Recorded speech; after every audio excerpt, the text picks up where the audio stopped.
Hey, what is up? Welcome to this episode of the Entrepreneur to Entrepreneur podcast. As always, I'm your host, Brian Lofermento, and I'll tell you what, this month we've had so many incredible episodes, but this is an episode that I'm excited with a guest who not only is amazing at what she does, but she's got her own awesome entrepreneurial story after a really impressive career. So we're going to learn so much from today's guest. Let me tell you all about her. Her name is Neeta Murthy. She's the CEO and founder of Rekindle. She's renowned for pioneering professional development platform for women employees. She has her MBA from Harvard Business School in my hometown of Boston, Massachusetts, and was the VP of Southeast Asia for the world's largest oilfield services company. Starting her career as a field engineer working on oil rigs in Canada and the Middle East, Neeta has worked in 5 continents in various leadership roles, from sales to operations to line management. In 2019, she decided, this is a story that so many of us can relate to bite the bullet and become an entrepreneur, founding Rekindle. Neeta continues to be a revolutionary industry leader who's passionate about developing women's careers. There's so much that we're going to dive into today, so I'm not going to say anything else. Let's dive straight into my interview with Neeta Murthy.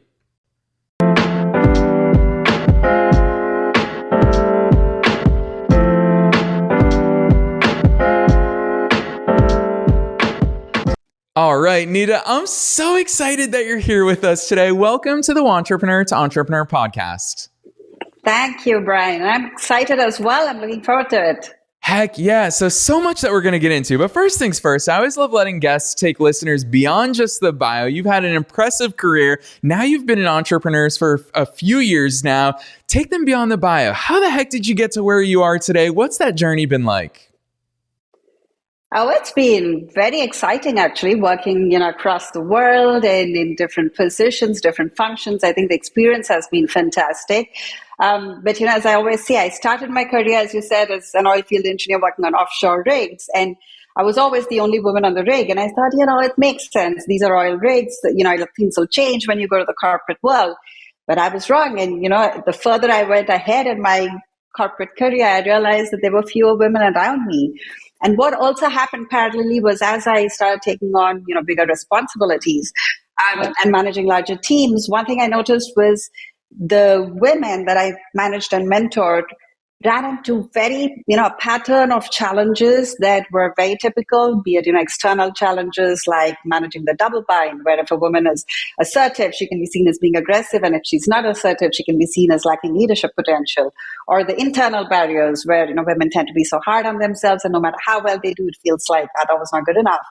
And seriously, the lack of mentorship, right? Research shows that people tend to mentor people who look like themselves. And for women, that meant very few women that they can look up to for mentorship. So this was the reason why I said, God, something's got to happen.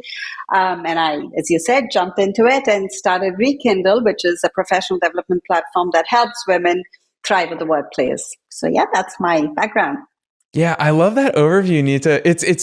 It's awesome really picturing you in such, you're right, there are probably very few industries that are even more male dominated than what you were in. And it lends the question, I'm super curious because you have a really unique perspective in this regard.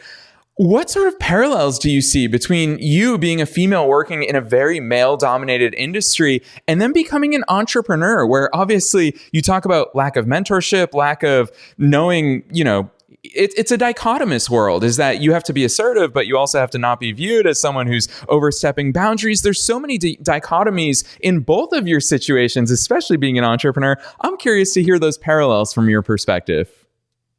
Yeah, that's an interesting question. So actually, I think the oil field, that was really heightened, Brian.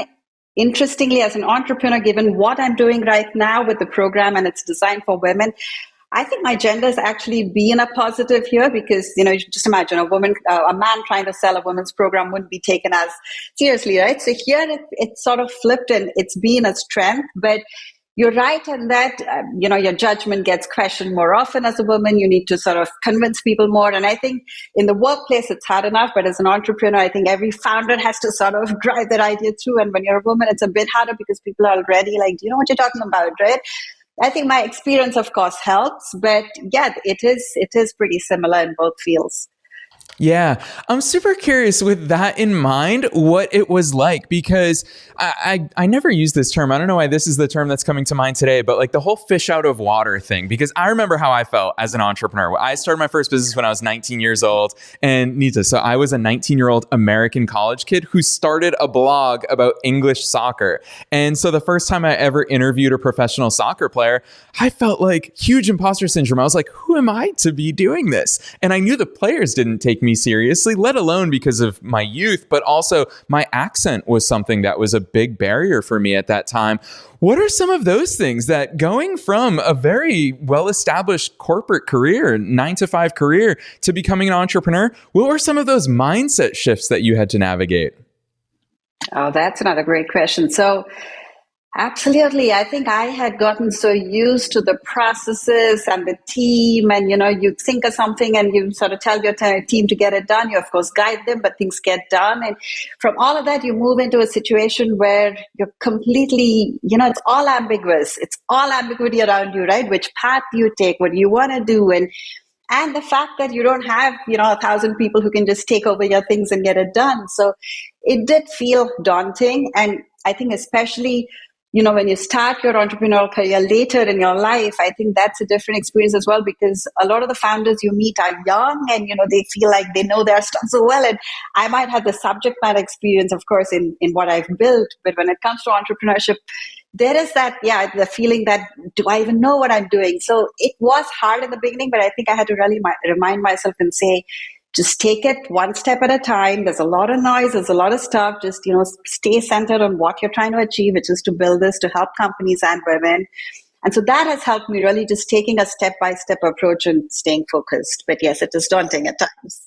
Yeah, Neeta, the thing that I really like is anytime you talk about your company, it's already happened just a few times here, and we're really early on in this episode, is you can't help but mention the people who you meant to serve, these professional women, people that you can relate to, especially yourself, having gone through it yourself. I'm super curious to go back to that first client when you did leave your job. I mean, you're years in the making now, which I think we need to celebrate longevity more in the world of entrepreneurship.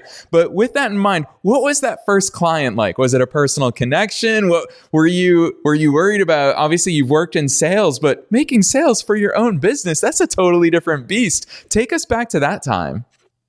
Absolutely. So my first 2 clients, in fact, were through my previous connections, exactly like you said. So the first client was someone who had left my previous company and was now in charge of another company. So we rolled out the product for their company. And the second one was, in fact, a rollout for my previous company. So I think having those connections really absolutely helped.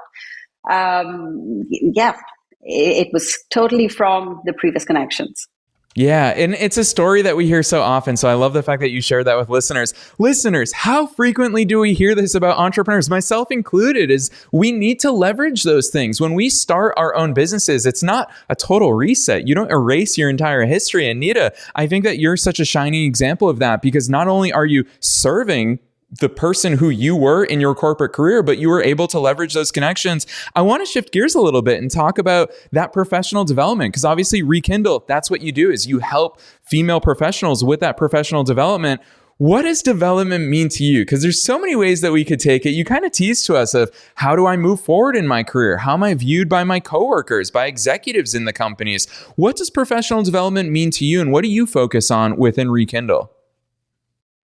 Oh, fantastic. Really, the main objective, Brian, is to help women make the most of their potential, right? Because a lot of times what happens is women are extremely skilled. We work hard, we deliver the results, but when it's time for a promotion, we get passed over and we wonder why. But there's a system that works, and you sort of need to know how to work that system. You need to ask for the opportunities that you want. And again, as I said, women just don't get the mentorship on how to make that happen, right?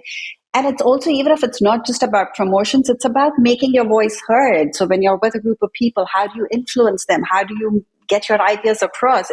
It's all part of the deal. And what happens is when you struggle to do that, I think our society is set up in a particular way as well, where, as I said, women's judgments can be questioned. And, there's a lot of research that shows that when a woman speaks in a meeting, her comment may be ignored or she may get interrupted and so on. And this sort of puts a self-doubt as well back in the minds of the women, and they sort of step back. And when that happens, you don't feel a sense of belonging to where you work, right? You start feeling, what's the point of all this? Where am I going with this? And it's an unpleasant feeling when women I know can be so much more than what they are now. So this was the pattern. The more women I managed, and I would say, I would give them offer letters and say, here's a sales role, and I would have pushback saying, oh no, I'm not going to deliver with that one. I don't want to let you down. I won't take it, which is not something that you hear men do.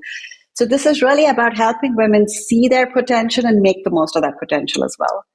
Yeah, I love that overview. Neeta, this next question I'm going to ask you, it really comes from two places. One is, so I was an economics and finance major when I was in college back in Boston at Bentley University. And one of the things that we talked about within the world of finance was microfinance. So this is a growing, an emerging part of the financial world, especially in Africa as those economies develop. And what economists and financial experts have realized in Africa is that if you want to grow an economy, if you want businesses from a grassroots level to start growing, we need to give more microfinance loans, not to just entrepreneurs, not to business people, specifically to women, because they realize that there's certain traits that women have, whether we're talking about the more feminine energy or especially even if we're talking about gender, for example, it's just there's different ways that we operate. And the second place I'm saying this from is as someone who has females on my teams, gosh, Neeta, they are amazing. I mean, so much of my life, I've seen the amazing power of what women bring to the table from organizational perspectives, from leadership, from that nurturing, from the teamwork that they exhibit. I'm curious to hear, you are far more the expert than I am in this domain. What are some of those unique traits? Because we talk about unlocking potential. I think it's really important for us to voice that potential. What do you see? What have you experienced in all these different potential ways that women can excel in the workplace? Yeah, Brian, I actually think women definitely have strengths, but men do as well. And this is why I think they say really bringing the two together is what gets us the best outcomes. But when it comes to strengths that women display, I think research shows that women tend to be more empathetic as leaders. They tend to be more collaborative, not just trying to prove their point. They tend to be better listeners. So I think all the things that research is beginning to show are good leadership traits. I think women do excel at those. But I do want to say women do struggle with other things. For example, we're perfectionists, right? And we tend to be hard on ourselves, but even the people around us, we want work delivered up to 100% or nothing. So, those kind of things can also hold women back in a lot of ways. I think decision making, again, because of the perfectionistic tendencies, can be something that women really want to make the perfect decision, so they slow the process down. So this is why I think definitely it's true to say that women have a lot of skills. I think when they put their mind to it, they really get stuff done. But I have a lot of respect even for the strengths that men carry. And I think this is why it's important for both of them to come together in a business. Yeah, for sure. Absolutely. And you're right. It is that the intersection of all of this. I think that something that my mom has said ever since I was a kid was everything in moderation. It's really when you start combining the positive forces of all these different things, that's where we realize that full potential. So I love that perspective. I want to ask you, because you have such a diverse working experience across departments. I don't often get to interview people who have worked in both sales and operations. Typically, those are very different factors and segments of the business. Talk to us about your perspectives in the skills that you gained, maybe the ingredients that are necessary to succeed across those different job functions. I'm curious to hear your thoughts there. Oh, I think, I look back sometimes at my life and say, okay, I'm an entrepreneur now. And like you said, fish out of the water. What do I know? But then, Brian, when you look back and see the kind of skills you've picked up along the way, it's absolutely what you're saying. So when I have these B2B discussions with clients, right, and I'm trying to work out contracts and so on, my sales background clicks in, right? All the B2B experience there with the skills I've had, it just clicks in. So the kind of traits, I think in operations, it was mainly about P&L management for me, trying to bring in revenue, talking to clients. That was the sales bit as well. And managing the costs. And that has come, of course, very handy as well. So now when I manage the P&L, that part is clear to me as well. So I think there's a lot of transferable skills across these functions.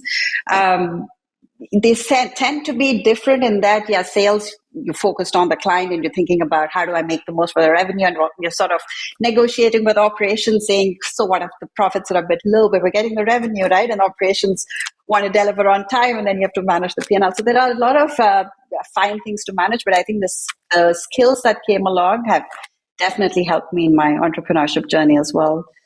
Yeah, so let's talk about those skills. This is exciting for me, especially because we recently had Rebecca Cuevas on the show where she talked about different mechanisms for learning. She's a former Harvard alum, just like yourself. And a key part of what we talked about in her episode was how do you actually deliver these transformations? How do you actually teach skills? And speaking of skills, I think what's so cool about Rekindle is what you've built is actually something that really helps people at scale. Talk to us about your platform. Talk to us about how you can, whether it's teaching someone in person or obviously virtually, what are these types of skills? How do you actually go about delivering them to people?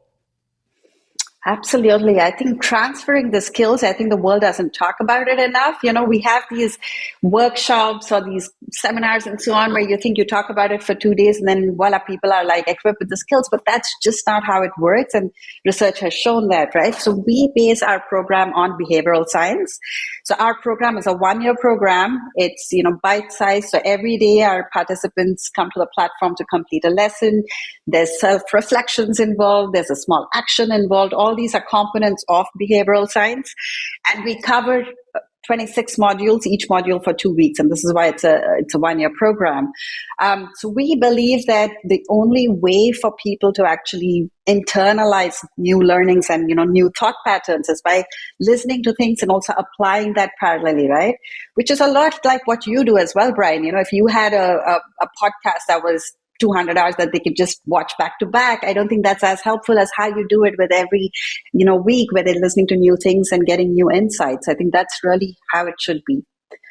Yeah, definitely preaching to the choir here. I want to ask you this question because one thing that I find myself saying so frequently, Neeta, is reps. I say reps all the time. If you and I go to the gym today and we work out for 15 minutes and we expect changes tomorrow, obviously the world doesn't work that way. It takes so many reps. And it's similarly when people ask me about podcasting and they're like, how did you become a good podcaster? It's so natural to you. And I'm like, no, it's not. We're 700 some odd episodes in. That's how. Talk to me about that practicing of skills, because I think it's such a core component of what you do. I think it's important to all of us as entrepreneurs. It's obviously important to working professionals. How do we actually put this stuff into practice?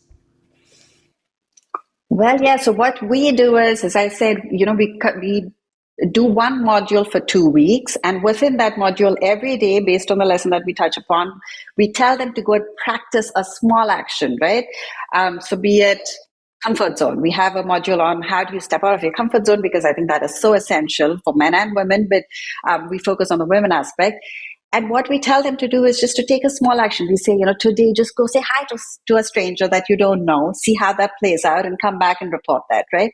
So we sort of build in these small actions and then we step up from there where we say, in a meeting, try to make this point and see how that comes across. And so we tell them to take risks and build on that, but really it boils down to sort of being self-aware, reflecting on what's going on with everything that you're trying out and taking action consistently. Yeah, for sure. I love that advice because it is something that it's life practice. It's something we need to do in day-to-day life, not just in our careers. I want to ask you about the B2B angle of your business, because I think it's probably you've fascinating insights into the way that businesses think, the way that executives think, the way that strategic growth happens at a small business level as well as at an enterprise business level. You're talking to businesses and you're really talking to them about how do we build your pipeline of female talent? What does that look like in these conversations? Are businesses aware of the benefits of professional development, of the benefits of building out these pipelines of good talent who are able to help their businesses grow? Or, Neeta, be honest with us. Is that a bit of an uphill battle at times? At times, yes. I think companies are definitely on a spectrum, right? There are companies who literally say, we don't think it's a problem for us, even if their numbers look quite stark. But then at the other end of the spectrum, we have companies that are actively looking at what their women need, doing surveys, understanding how they can help them better. So there is that. But I would say, Brian, most companies sort of lie in the middle where they know something's got to be done. They're not happy with the pipeline that they're seeing, but they're a bit worried about talking about it too much because then they're worried, there can be some backlash and so on. So they want to keep it a little quiet. But they are trying to make an effort. I think a lot of companies just don't know how to solve for that problem, right? I think people come into it thinking that, oh, we don't have enough women because, women get married, have babies, and then they have other priorities. And, we need to offer them flexible work time. But really, when you get down to it, you realize that women absolutely want to continue to have their careers as well. It's not just, you had a baby and then all your maternal instincts kicked in and you don't want a career. No. So we need to think about how do we make that happen for them, right? And what kind of challenges are they facing and how do we support them? So I think companies have the right intentions. I think a little bit of fear as well of not, trying to talk too much about it, but they want to do the right things. But I think it's a bit slow. Yes. Yeah, you bring up numbers, and I think that's so important for us to talk about in any sort of business conversation. Obviously, all of us as entrepreneurs, we know what numbers we pay attention to in our own businesses. From your perspective, what are some of those metrics that indicate either the benefits of the type of work that you do or the way that we can gauge our progress? I think measuring progress is so important because, like I said with the gym example, this stuff doesn't happen overnight. What are some of those milestones and metrics that you pay attention to? Absolutely. So for us, that was an important one, right? Because the model that we're using, the segment that we're targeting, it's quite unique. And we said, how do we show that this works? So we get down to really practical things, Brian. Everything about our program is practical, by the way. We don't like fluff and just things out there. So we measured three buckets in a way. One is how the employee perceives their company. We measure how the employee measures their own work and their own potential and their sense of purpose. And a big chunk of our measurement is really on behavior itself. So we do assessments along the period of the 1 year, and we see how those behaviors are changing. So, we give them different scenarios and say, what do you typically do in this scenario? And we see how that's progressing. And so that's what we track. And that's what we, in fact, present to the companies as well at the end of the program, saying this is how your women have evolved. This is how now they think about the company. You have a more positive feeling towards the company because they understand how the system works. They have a better feeling of sense worth and the sense of purpose. And so we actually measure those things and show the company how the progress is being made. Yeah, I particularly love that answer and that approach, Neeta, because for me as a business owner, I'm always thinking about this with regards to my own team is how do we actually measure happiness? How do we measure productivity? How do we measure all of these things to make sure that good people stay? And obviously your work touches not only on good employees staying, but it also touches on how do we attract good talent with our professional development programs. I'm super curious. You talk about measuring behavior. That's something we don't always hear those words tied together. Talk to us more about the behaviors that you look at, the type of questions that you ask, because I think that's something that a lot of people probably don't think about. For me, for example, I know internally is that if I'm no longer excited about something, excitement is like one of my most natural behaviors. It's something I hone in on. But obviously our teams are super diverse. They have different motivators. They have different things that keep them happy. They have different reasons of why they even work for us in the first place. Talk to us about those behaviors and the types of ways that we can apply those both universally, but also on an individual basis to really understand different people or different ways. Absolutely. So as I said, we really get down to specifics. So we give them scenarios, and it's a decently long questionnaire because we want to sort of get into it, the details. And so what we do is we ask them specific questions like, if you're at a networking event, what would you typically do? Would you kind of get a glass of wine and go to the corner, just try to bond with one person, feel awkward? Or do you sort of put yourself outside the comfort zone, go and make a fool out of yourself, and you're okay with that? You pat yourself on the back anyway. So there are the scenarios that we give them and we ask them to pick. And questions like, when you make a mistake, what do you do? Do you beat yourself up? Do you sort of try to learn from it and move on? And so very specific questions, Brian, on influencing as well. When you try to get your point across and you see pushback, what do you typically do? Do you just say it's not worth it? Or do you try to find different ways?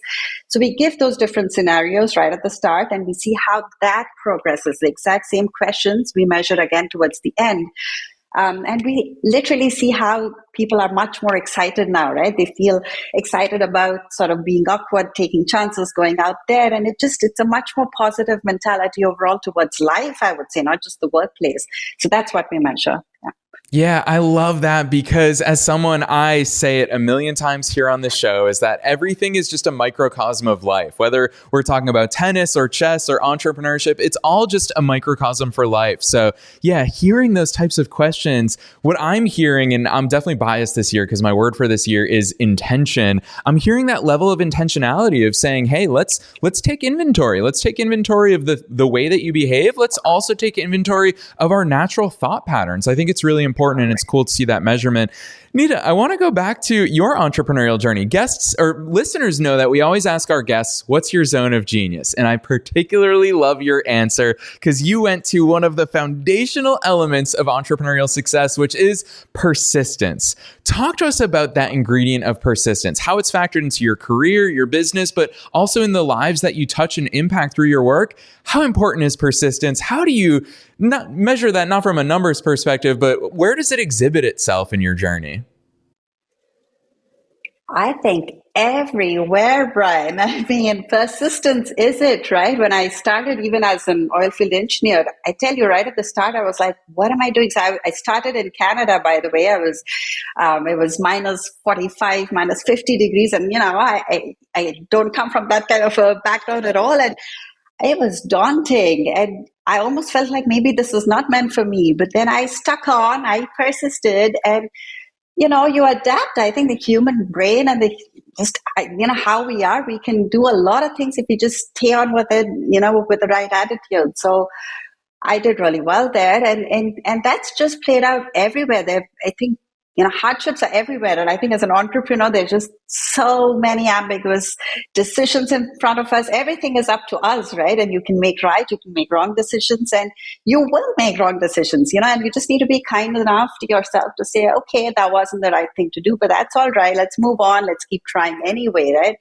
So I think the power of just taking those small steps, even when you feel like, I don't know what's going on, I don't know if you're making any progress, just doing the next small step that you can do and keep trying, I think can really build so much momentum going forward. So yeah, I think that's really kept me even at the entrepreneurial journey for sure. Yeah, really good advice. I genuinely believe, I think that if I had to argue, that's probably one of the top two traits of entrepreneurship. The other one I'd really argue is that belief, because I think that these two things go hand in hand. Because Neeta, I'm sure you felt this at times in your entrepreneurial journey.